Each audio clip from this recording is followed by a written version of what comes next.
자, 2교시 시작합니다. 2교시 시작하기 전에요.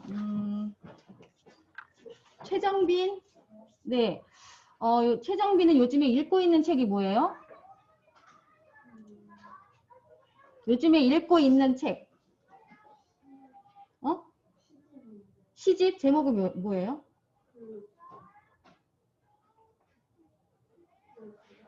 응? 생각 안 나요? 정영찬, 요즘에 읽고 있는 책이 뭐니? 뭐 어떤 거요? 장화홍련. 어디 정도까지 읽었어요? 장화홍련?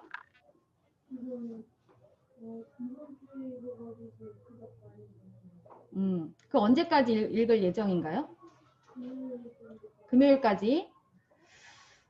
이다은, 요즘에 읽고 있는 책이 뭐예요? 뭐요? 해저 이말리. 어떤 내용이에요? 해저 이말리는? 응? 못 읽었다고요? 천지우. 요즘 읽고 있는 책이 뭐예요? 나태주 시집. 나태주 시집의 시 중에서 어떤 게 좀 마음에 와닿습니까? 풀꽃. 풀꽃의 어떤 점이 마음에 들어요?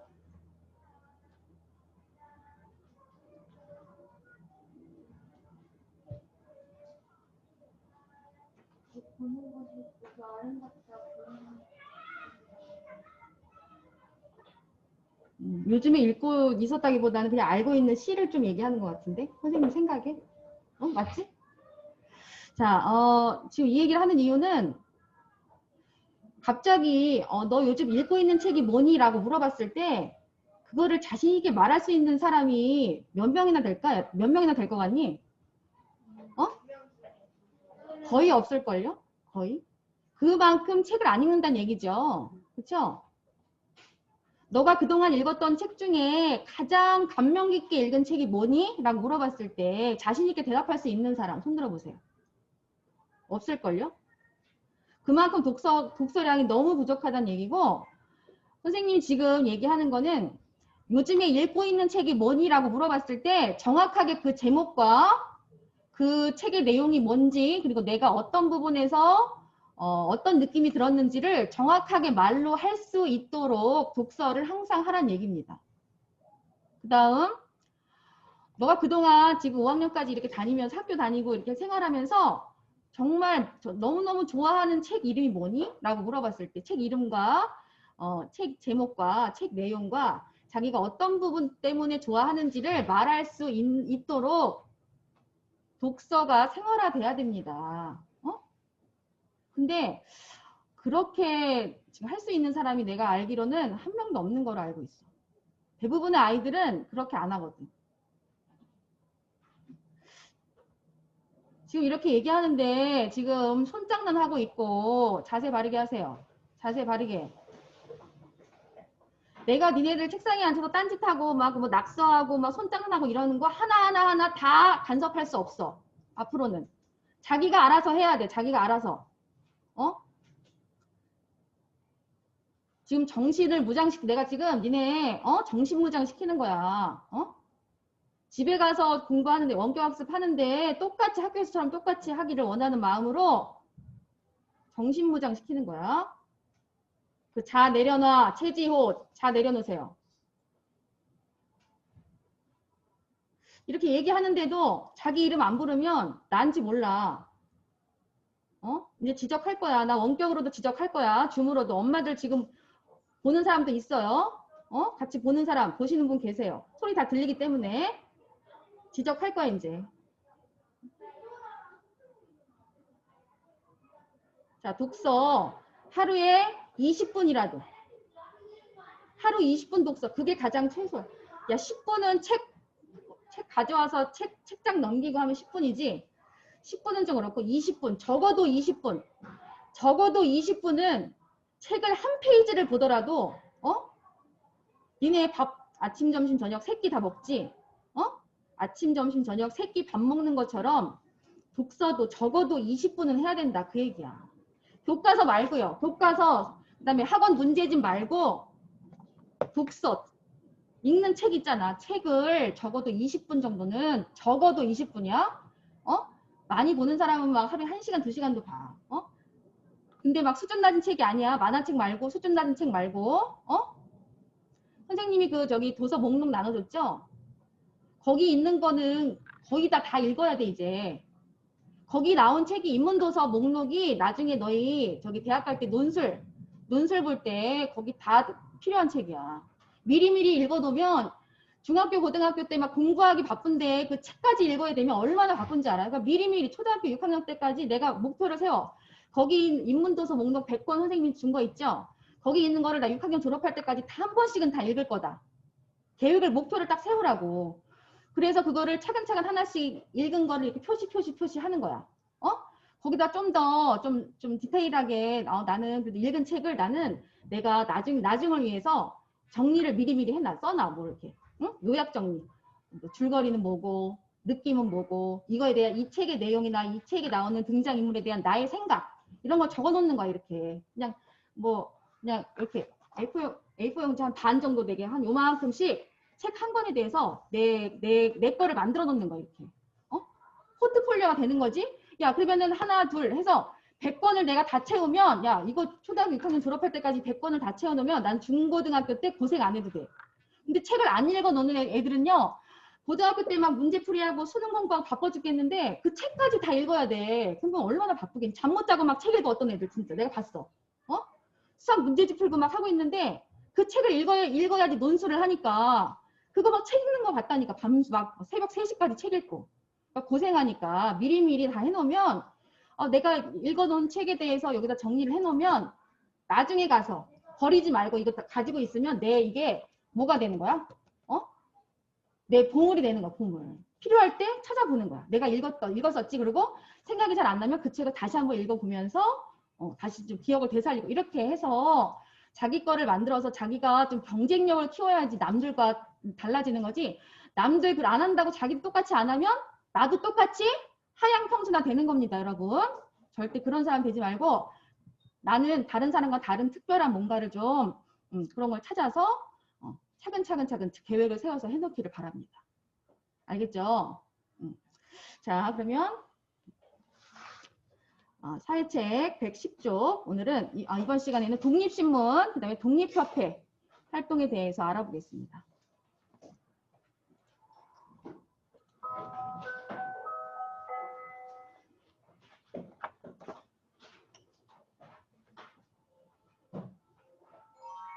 을미사변과 아관사천 이후 조선에 대한 서양 여러 나라들의 간섭이 점점 심해졌습니다.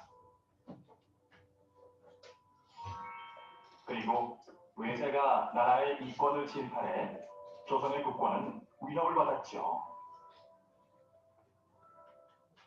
이런 위기 상황에서 조선 정부는 조선이 자주국임을 알리고 백성들을 단결시킬 필요를 느꼈어요. 때마침 갑신정변 실패 이후 미국으로 피신했던 서재필이 귀국했는데요. 그는 백성들의 지지를 얻지 못하여 실패했던 갑신정변을 교훈 삼아 백성들을 교육해서 깨닫게 한다면 조선이 자주독립을 이룰 수 있으리라 생각했어요.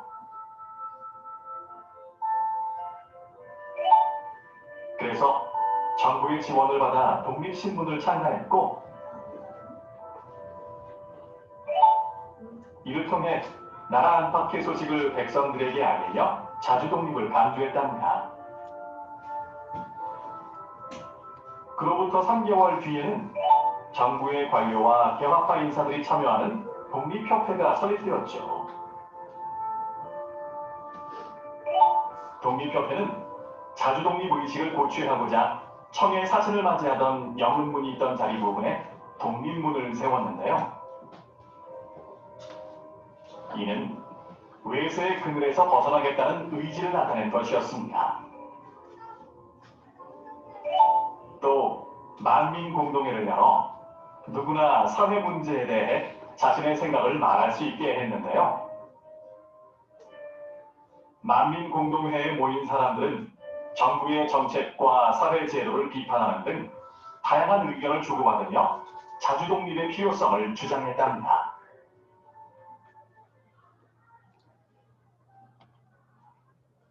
자, 지금 여러 가지 이야기가 나왔는데요. 지금 계속 나오는 말이 자주독립이라는 말이 나와서 자주독립이 뭘까요? 자주독립.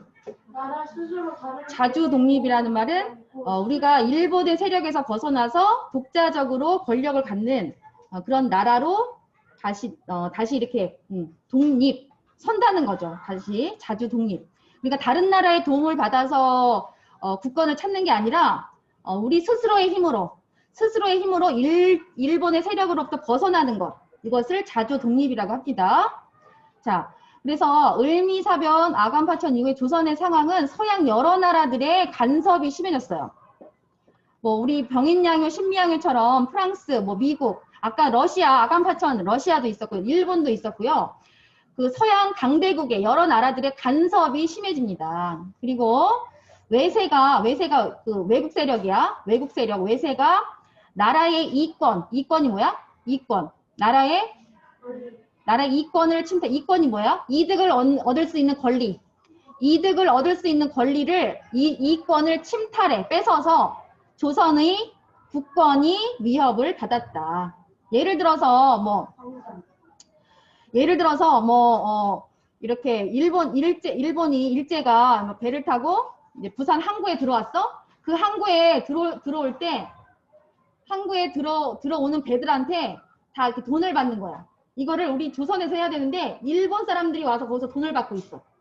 이런 경우 우리 조선의 나라의 이권을 일제가 침탈해서 이런 상황들이 점점점 많아지니까 조선의 국권이 위협을 받게 되고 있었습니다. 조선 정부는 조선이 자주국임을 알리고 일본의 속국이나 식민지국이 아니라 조선은 온전히 한 나라다. 주권을 가진 자주국 한 나라다라는 것을 알리고 백성들을 단결시킬 필요를 느꼈기 때문에 독립협회, 독립신문 이런 것들이 이제 생겨납니다.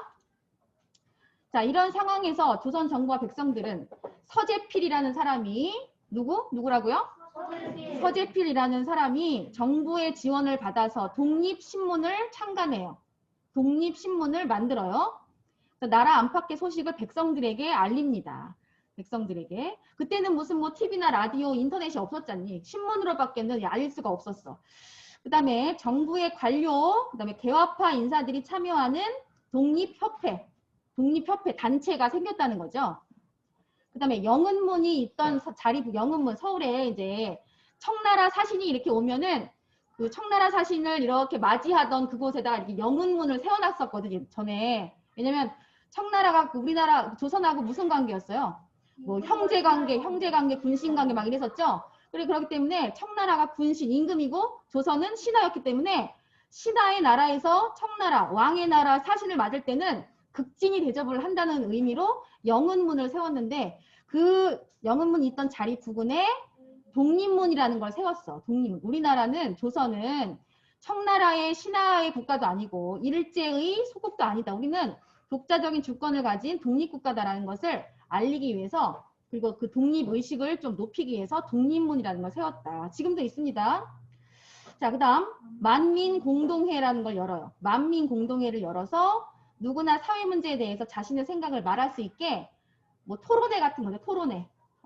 무슨 백분 토론 이런 것처럼 여러 사람 모여 시장 같은 데 광장에 여러 사람 모여서 사회 문제에 대해서 막 토론하고 이렇게 하는 그런 만민공동회라는 거를 열어서 사람들이 사회 문제에 참여할 수 있게 이렇게 했습니다. 지금 표시하고 쓰고 있는 거지. 누가 저기 연필 안 잡고 손 놀고 있는 거지?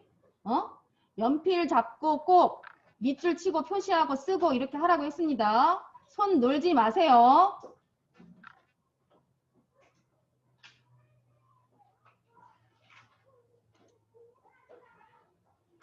자, 이번에는 고종이 이제 대한제국을 선포합니다. 대한제국임을 선포하고 이제 근대적인 개혁을 추진을 하는데요. 어떤 내용이 있었는지 보겠습니다.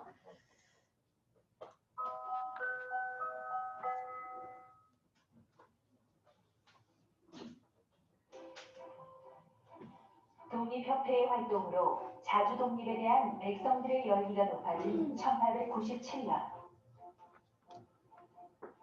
고종은 을미사변으로 러시아 공사관에 머문 지 1년 만에 경운궁, 즉 오늘날의 덕수궁으로 돌아와 대한제국을 선포했습니다. 대한제국의 제국은 당시 많은 나라들이 사용하던 말인데요. 이는 대한제국이 서양 열강의 제국주의 국가에 대항할 수 있는 자주적 국가임을 드러낸 것이었죠. 또 고종은 환구단에서 대한제국의 황제로 즉위하면서 다시 제철례를 지냈어요.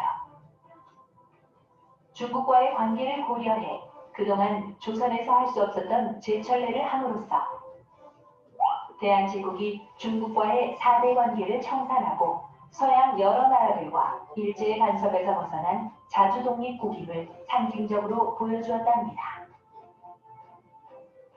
이렇게 수립된 대한제국은 사회 여러 분야에 걸쳐 근대적인 개혁을 추진해 나갔습니다. 전차, 철도 등 여러 가지 근대 시설을 마련했고요. 공장과 은행, 주요 관공서 등의 회사 설립을 지원했어요. 또한 외국에 유학생을 보내 기술을 습득하게 했으며 학교를 세워 인재를 양성했답니다. 이처럼 대한제국은 황제의 국가로서 자주독립국임을 국내외에 알린 후 사회 각 분야에 걸쳐 개혁을 추진했는데요. 그러나 황제의 권리를 지나치게 강화했으며 국민의 권리를 제대로 보장하지 못했다는 한계가 있었습니다.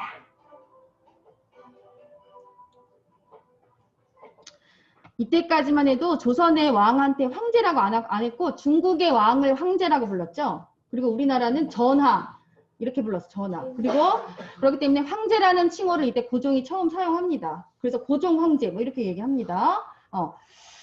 자, 대한제국은 1897년에 고종이 러시아 공사관에서 경운궁으로 돌아오면서 대한제국을 선포하면서 성립됩니다. 1897년이라고 했죠? 자, 왜 대한제국을 선포했습니까? 서양 열강의 제국주의 국가에 대항할 수 있는 자주적인 독립국가임을 드러내고자 대한제국이라고 이름을 지은 겁니다.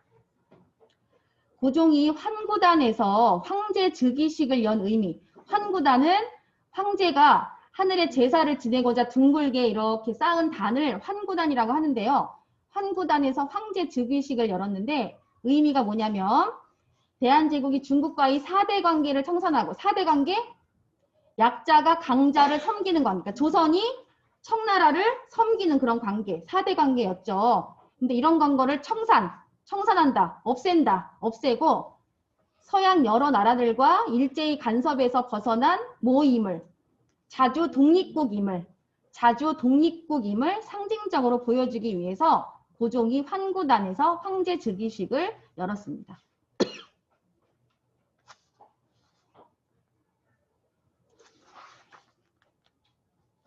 자, 대한제국은 여러 가지 근대적인 개혁을 펼쳤는데요. 근대 시설을 마련하고 공장, 회사 설립 지원, 그 다음에 외국에 유학생을 보내서 기술을 습득하게 하고 그 다음에 학교를 세웠어. 그러니까 지금 우리 서울이나 대전에 저기 대학교 있죠? 대학교 같은 게 요때 세워진 거예요. 요때. 저기 연세대학교, 이화여대, 대전의 배재대학 이런 데가 요때 당시에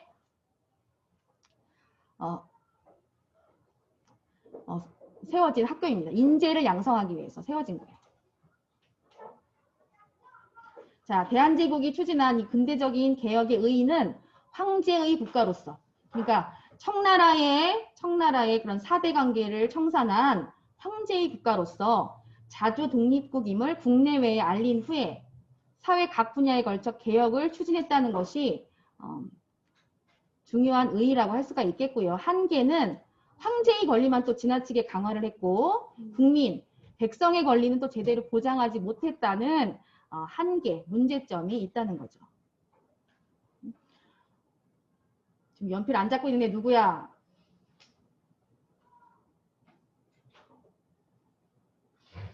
연필 안 잡고 있는 애 2명 있네. 2명.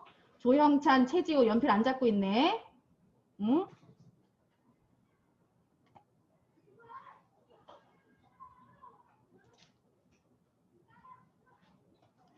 자, 근대화 산업, 근대화 사업. 지금 얘기한 게 고종이 이제 근대화 정책을 했는데 근대화 사업을 한 전후의 사진을 보면서 서울의 변화된 모습을 한번 보겠습니다. 예전엔 이랬어요. 이렇게. 초가집도 있고 막 소 달구지 끌고 다니고 이랬는데 근대화 산업이 생기면서 점차 이게 뭐 전기줄 같은 게 보이죠? 전봇대, 전기줄이 보이죠? 전차가 보입니다. 이렇게 전차. 그러니까 전기가 막 들어오고 전차가 다니고 길도 이렇게 포장해서 차가 다닐 수 있는 길이 되고 집들도 막 초가집 이런 거에서 이제 뭐 시멘트로 이렇게 집도 짓고 이렇게 됐다는 거야. 이렇게 해서 근대화 사업을 추진한 결과 지금의 이런 우리 모습을 갖추게 된 거겠죠.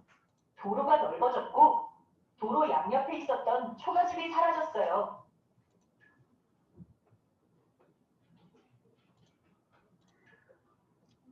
소리가 안 듣네. 전차길이 놓였고 그 위에 전차가 달리고 있고 또 사람들은 전차의 빠른 속도에 빨리 가니까 사람들이 이거 뭐야 하면서 놀랐을 거다. 그 얘기입니다. 자, 이렇게 하고요. 점심 식사하고 1시에 다시 여기 줌으로 들어오세요. 1시에 들어옵니다. 알겠죠? 네.